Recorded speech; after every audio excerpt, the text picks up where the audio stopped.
తినడం అనేది ఒక గొప్ప ముఖ్యమైన విషయం.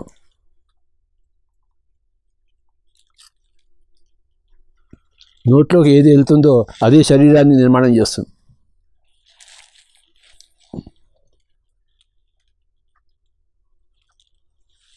మనసులోకి ఏది వెళ్తుందో అది మనసును నిర్మాణం చేస్తుంది. మనం ఏది చూస్తామో ఏది వింటామో అదంతా మనసును నిర్మాణం చేస్తుంది. ఏది తింటామో అది శరీరానికి నిర్మాణం చేస్తుంది. మనస్సు కూడా శరీరాన్ని నిర్మాణం చేస్తుంది. శరీరం కూడా మనసుని ప్రభావితం చేస్తుంది. ఇదంతా కలిపి ఒక పెద్ద సిస్టమ్. అది బాడీ మైండ్ అంటారు. శరీరం వేరే, మనసు వేరే కాదు. రెండు కలిపి ఒక రాడ్ ఉంటే ఒక పక్కన శరీరం, ఒక పక్కన మనసు. ఒకటే రాడ్. ఇటు పక్కన శరీరం అంటాం, అటు పక్కన మనసు అంటాం. శరీరం మనస్సుని ప్రభావితం చేస్తుంది, మనసు శరీరం ప్రభావితం చేస్తుంది. సో కనుక నోట్లో ఏది పెట్టాలో అది చాలా జాగ్రత్తగా మనం ఆలోచించాలి. అలాగే మనసులో ఏం పెట్టాలో అది కూడా ఆలోచించాలి. అలాగే బుద్ధిలో ఏం పెట్టాలో, ఏ పుస్తకాలు చదువుతామో అదే మన బుద్ధిలో ఉంటుంది. మనం ఏ దృశ్యాలు చూస్తామో ఏది వింటామో అదే మనసులో ఉంటుంది. ఏది తింటామో అది శరీరంలో ఉంటుంది. ఇవన్నీ కలిపి ఈ బాడీ మైండ్ని తయారు చేస్తాయి. శరీరానికి వస్తే నోట్లో ఏం పెట్టాలి? మాంసాహారము పెట్టరాదు, జంతువులను చంపి ఆ యొక్క శవాలను కడుపులో పెట్టుకోరాదు. 3 సామ్రాజ్యాలు ఉన్నాయి. జంతు సామ్రాజ్యము, పక్షి సామ్రాజ్యము, మత్స్య సామ్రాజ్యం. ఈ 3 మానవుడి సామ్రాజ్యానికి ఫుడ్ కాదు, భోజనం కాదు. చక్కటి ఫలాలు, ఆకులు, అలములు వండుకొని చక్కగా తినాలి. లేదా వండుకోకుండా తినచ్చు. వండుకొని తినచ్చు, వండకుండా తినచ్చు. కానీ వృక్ష జాలం నుంచి వచ్చినవే తినాలి. జంతు జాలం నుంచి వచ్చినట్టు కాదు. జంతువు, పక్షి, మత్స్యము నో. అలాగే ఎగ్ అంటే గుడ్డు పనికిరాదు. అందరూ తింటున్నారు అని మనం తినడం కాదు. ఏది తినాలో తెలుసుకున్నా తినాలి. అందరూ గుడ్డెద్దు చేలో పడ్డట్టు పడుతున్నారు. మనం కూడా గుడ్డెద్దులా ఉండి మనం కూడా అదే చేలో పడడం కాదు. గుడ్డి ఎద్దు చేలో పడితే ఏమవుతుంది? ఆ చేలు సర్వనాశనం అవుతుంది. ఆ గుడ్డి ఎద్దు కూడా దెబ్బతింటుంది. ఆ ముళ్ళన్నీ గుచ్చుకుంటాయి. ఆ గుడ్డి ఎద్దుకి ముళ్ళు గుచ్చుకుంటాయి. ఆ చేలు కూడా సర్వనాశనం అవుతుంది. మనిషి గుడ్డెద్దులా తింటున్నాడు. తాను చెడిపోతున్నాడు, అందరినీ చెడిపో చేస్తున్నాడు. ఆ కోడిని మేకనికి వస్తే దానికి చెడిపోయింది. ఆ శవాన్ని నువ్వు తింటే నీకు చెడిపోయింది. అంటే లోకాన్ని చెడిపి చేస్తున్నాడు, నువ్వు చెడిపి చేసుకుంటున్నావు.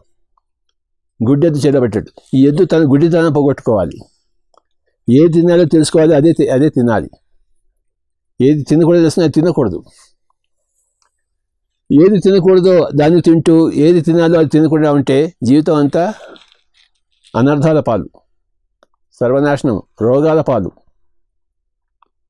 తొందరగా మృత్యు దేవతలోకి ఆహుతి అవుతాం. ఏం తినాలో తెలుసుకోవాలి. అంటే శాకాహారమే తినాలి.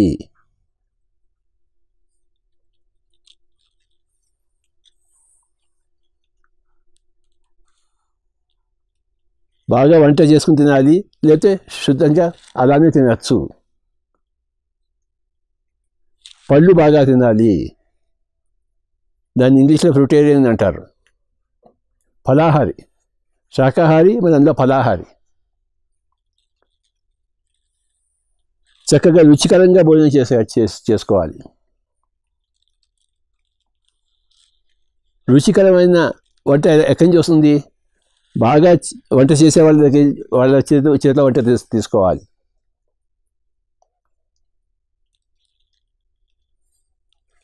ఫర్ ఎగ్జాంపుల్, మా అమ్మగారు బెస్ట్గా వంట చేసేది. ఆవిడ చేతితో భోజనం చేస్తే ఇంకెక్కడ భోజనం చేయ బుద్ధి కాదు నాకు. ఎందుకంటే అంత బాగుండేది. అంత రుచి ఉందన్నమాట అందులో. ఆ రుచి అనేది ఆత్మకి తగులుతుంది. ఆ భోజనం అనేది కడుపు తగులుతుంది. మనం కడుపు ప్లస్ ఆత్మ. ఆత్మకి రుచి కావాలి, కడుపుకి రుచి అక్కర్లేదు. కడుపుకి ఇంత కూడు కావాలి, అది ఎలాంటిదైనా పర్వాలేదు. కానీ ఆత్మకి అలా కాదు కదా, ఆత్మకి రుచి కావాలి. మనం శరీరము ప్లస్ ఆత్మ, జీవాత్మ ఇది. కనుక ఆ రుచికరమైన భోజనం కావాలి, అప్పుడు ఆత్మ సంతృప్తి చెందుతుంది. ఇంత బాగా కూడబెడితే కడుపు సంతృప్తి చెందుతుంది, ఆకలి తీరుతుంది. కడుపు యొక్క ఆకలి తీరాలి, ఆత్మ యొక్క ఆకలి కూడా తీరాలి. కేవలం కడుపు ఆకలి తీసుకుంటే ఆత్మకి ఆకలి తీరదు. ఆత్మ ఆకలి తీరాలి. భోజనం చేస్తుంటే శుభ్రంగా ఆత్మ యొక్క ఆకలి తీరాలి. అంతే, అంత రుచికరంగా ఉండాలి భోజనం. అంటే ఎవరు చేస్తే అవుతుందో వాళ్ళు చేయాలి. ఉదాహరణకు మాంసం తినేవాళ్ళు శాకాహారం చేస్తే అందులో ఏమి ఉండదు, అందులో రుచి ఉండదు, అందులో వాళ్ళకి తెలియదు. వాళ్ళకి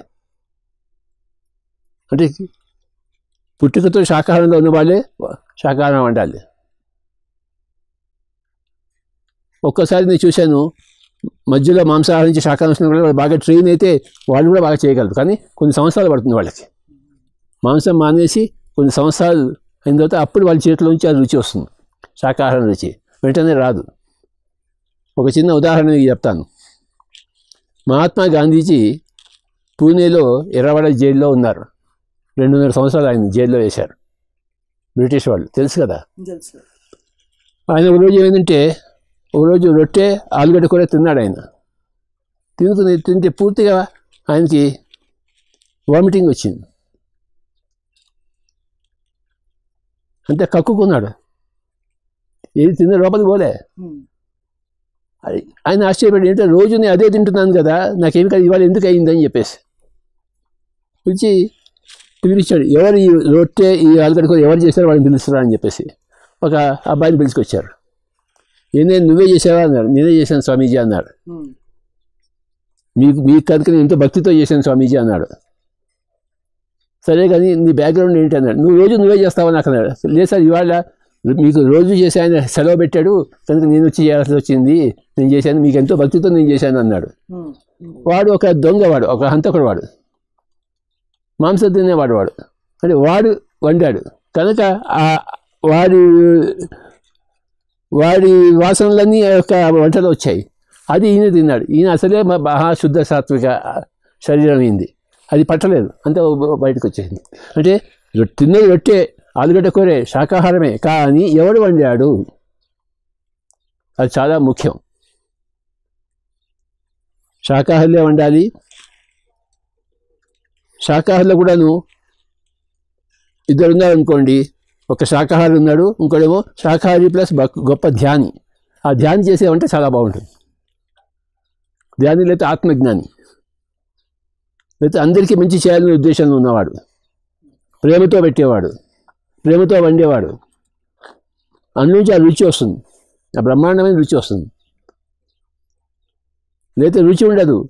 అన్నం మెతుకులు ఉంటాయి, ఆలుగడ్డ ఉడికించి ఉంటుంది, కానీ అందులో రుచి ఉండదు, అందులో వాసన ఉండదు, అది చూడడానికి కూడా బాగుండదు. చూడడానికి చక్కగా అందంగా ఉంటుంది, వాసన చాలా బాగుంటుంది, రుచి చెప్పక్కర్లేదు. మంచి యోగులు, ధ్యానులు, ఆత్మజ్ఞానులు వండితే అలాంటి వంట మనకి రోజు దొరకపోవచ్చు, దొరికినప్పుడు అది గొప్ప అదృష్టం. అందుకోసమే నేను ఒక ధ్యానిని కనుక, నేను ఒక ఆత్మజ్ఞాని కనుక ప్రతి ఇంట్లో నేనే వండుతాను. ఎందుకంటే నా బాధ్యత అది. నేను వండిన భోజనం పెడితేనే ఆ ఆలుగడ్డ కూర చాలా బాగుంటుంది, అందులో చాలా శక్తి ఉంటుంది, ఎనర్జీ ఉంటుంది, రుచి ఉంటుంది. మనం సింపుల్గా చేస్తాం, ఇంత దాన్ని ఆలుగడ్డని ఇంత నూనెలో వేసి ఇంత ఉప్పు ఇంత కారం వేస్తాం, అంతే. అందులో టెక్నాలజీ ఏమి ఉండదు, కానీ అందులో రుచి ఉంటుంది, అందులో మసాలాలు ఏమి ఉండవు. ఇంత ఆలుగడ్డ ఇంత నూనెలో వేయించి ఇంత ఉప్పు కారం ఇంత పసుపు వేస్తాం, అంతే, అయిపోయింది. అది బ్రహ్మాండంగా ఉంటుంది. ఎందుకు ఉంటుందంటే నేను ఒక ఆత్మజ్ఞానిని, నేను ఒక ధ్యానిని, ఓకే, అందరికీ బాగా మంచి చేసి పెట్టాలని ఉద్దేశం ఉన్నవాడిని. అందులోంచి వస్తుంది, ఊరుతుంది అంతా, ఆ శక్తి, ఆ ఎనర్జీ అంతా. సో అది సంగతి. ఇప్పుడు నా కొరత ఉంది, ఈ షర్ట్ ఉంది, ఎవరో ఒకరు అల్లారు కదా దాన్ని, అల్లదా?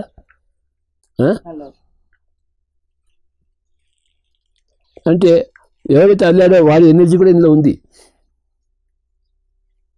అంటే దీని సృష్టికర్త యొక్క ఎనర్జీ ఇందులో ఉంటుందా ఉండదా? సృష్టికర్త యొక్క శక్తి సృష్టిలో ఉంటుంది, అది పాయింట్. ఇంకా చెప్పాను గాంధీజీ గారు, ఎవడు సృష్టికర్త చేశాడో రొట్టెని ఆలుగడ్డ కొడని వాడి ఎనర్జీ అందులో ఉంటుంది. అది గాంధీజీ గారి పట్టలేదు. సృష్టికర్త యొక్క ఎనర్జీ శక్తి సృష్టిలో ఉంటుంది. అంటే ఈ ఆలుగడ్డ టొమాటో ఎవరు తయారు చేశాడు చెప్పండి? తయారు చేయకుండా వస్తుంది, అది ఎవరో ఒక తయారు చేస్తే కదా వచ్చింది. ఆ తయారు చేసే వాళ్ళని సృష్టికర్తలు అంటాం. ఆలుగడ్డ ఒక సృష్టికర్త తయారు చేశాడు, టమాటో ఒక గులాబ్ జామ్ తయారు చేసాడు, ఎవరో తయారు చేశాడు కదా గులాబ్ జామున్ని. అంటే తయారు చేసిన వండిన వాళ్ళకి ఎనర్జీ అంటూ ఉంటుందా ఉండదా? సో ఈ వెల్లుల్లి అనేది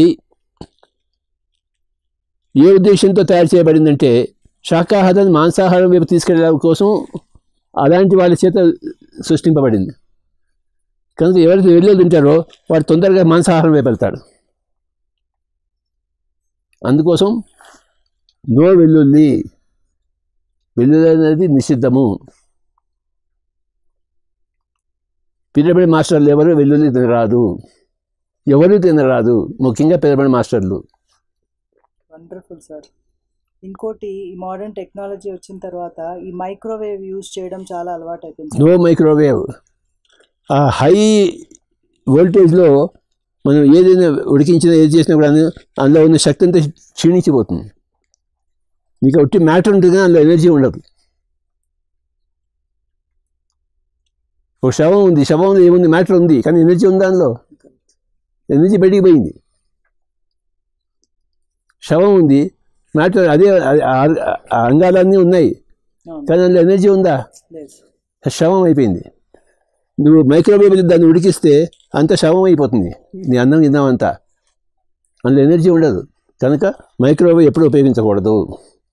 అలాగే నేను అమెరికాలో చూశాను, ఒక రోజు ఫ్రిడ్జ్లో నుంచి సాంబార్ తీసి వచ్చారు. మేడం ఈ సాంబార్ ఎప్పుడు చేశారంటే గత సంవత్సరం చేశానండి అన్నారు. అంటే గత సంవత్సరం చేసింది ఇంకా ఫ్రిడ్జ్లో ఉంది, అది ఇవాళ ఈ సంవత్సరం పెడుతున్నారు. వాళ్ళకి టైం లేదు వండుకోవడానికి. ఒకటేసారి వంట చేసి సంవత్సరాల కోసం పెట్టేస్తారు. అది నిషిద్ధం. ఎప్పటికప్పుడు ఫ్రెష్గా చేసుకోవాలి, వేడివేడిగా తినాలి. ఇప్పుడు చేసింది ఇప్పుడు తినాలి. పొద్దున్న చేసింది రాత్రి, రాత్రి చేసింది పొద్దున్న కాదు. ఎందుకంత కక్కుర్తి? ఇందులోనే ఇంకో విషయం వస్తుంది సార్. మేము పొద్దున్న సమయం ఉండదని చెప్పి ముందర రోజే కూరలు అవన్నీ చాలా మంది కట్ చేసుకొని పెట్టుకుంటూ ఎప్పటికప్పుడే కట్ చేసుకోవాలి. ఈ సమయం లేదని చాలా స్టూపిడ్ పీపుల్. ఎందుకు సమయం లేదు? ఏమవుతుంది దానివల్ల నష్టం ఏంటి అంటారు సార్? ముందర కట్ చేయడం వల్ల కట్ చేయకూడదు, ఇప్పుడు ఫ్రెష్గా కట్ చేయాలి.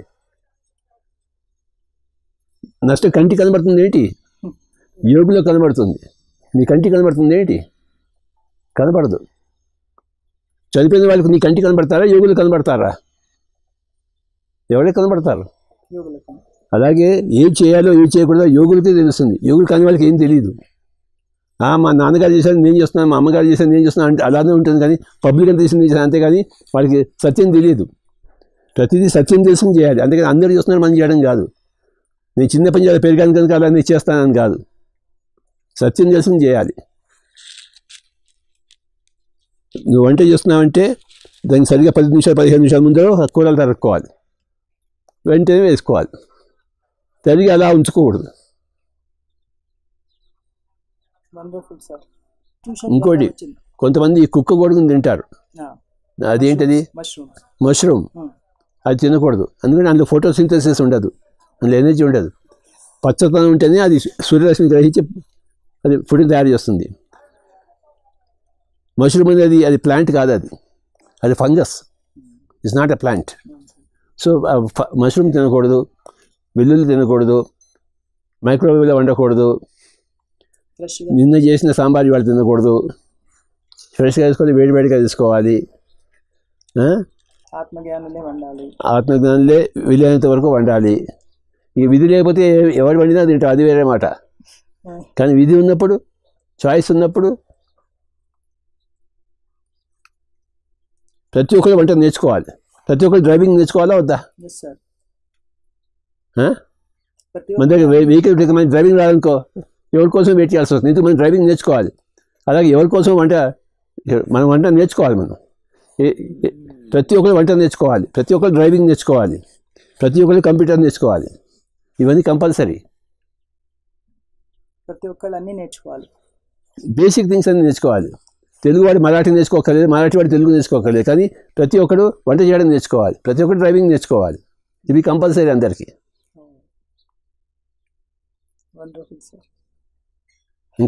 ఇంకా మాకు వచ్చే డౌట్, తర్వాత తినేటప్పుడు కూడాను మొత్తం అంత కొంతమంది అన్నం ఇలా కలుపుతాయి, కంచి అంతా బయటకు వస్తుంటుంది.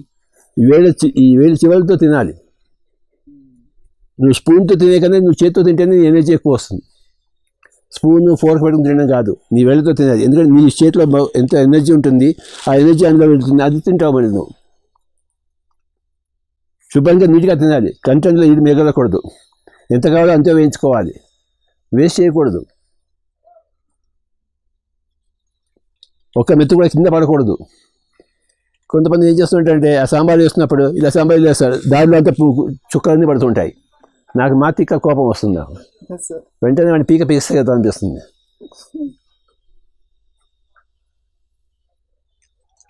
ఏ లిక్విడ్ అయినా వేసినప్పుడు ఒక్క చుక్క కూడా కింద పడకూడదు, వేసేటప్పుడు తీసేటప్పుడు. వేయడం గొప్ప కళ, వడ్డించడం గొప్ప కళ, తినడం గొప్ప కళ, వంట వండడం అంతకన్నా గొప్ప కళ. ఇవన్నీ కళలే. అవును సార్, అన్ని కళలని మాకు నేర్పిస్తున్నారు మీరు పర్ఫెక్ట్గా అవ్వడానికి. ఇంకొక చిన్న అరిటాకులో తింటే ఎంత బాగుంటుందో, అవునా? అరిటాకులో తింటే ఎంత బాగుంటుంది, అది సంగతి. సో విస్తరాకులో తింటే ఎంత బాగుంటుంది. ఇంకా మనకు వచ్చే ఆలోచనలు ఇంట్యూషన్ ద్వారా వస్తున్నాయా, మైండ్ ద్వారా వస్తున్నాయా అని ఎట్లా తెలుసుకోగలుగుతాం సార్?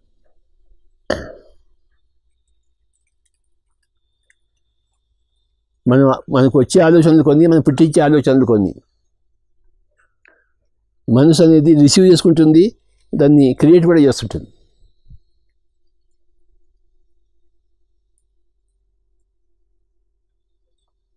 తొంభై శాతం ఆలోచనలు వస్తుంటాయి మనకి, 10% మనం క్రియేట్ చేస్తుంటాం.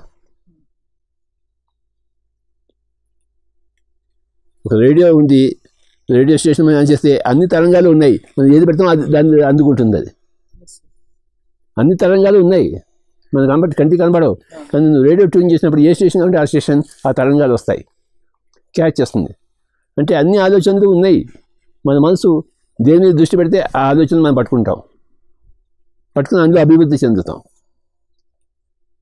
యద్భావం తద్భవతి.